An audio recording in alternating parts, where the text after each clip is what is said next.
हो जाए। मैं इन सभी बच्चों से अनुरोध करता हूँ वो शांति बनाए रखिए। बहुत ही शाम का किया जा रहा है इमाम बताकर।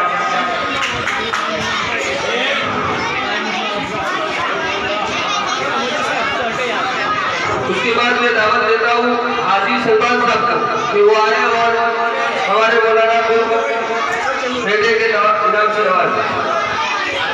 मौलाना मोहम्मद साहब तशरीफ लाए स्टेज पे। हजरत अल्लाह वालों मौलाना मोहम्मद साहब स्टेज पे।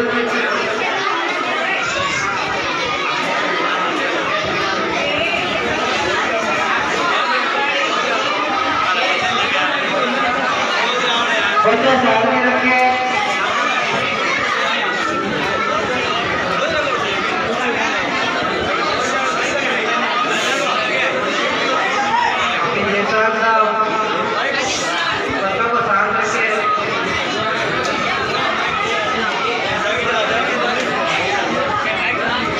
उसका बाद मैं दावत देता हूँ हाजी सलमान की, वो आए और हमारे मेहमान खुसूसी मौलाना महमूद साहब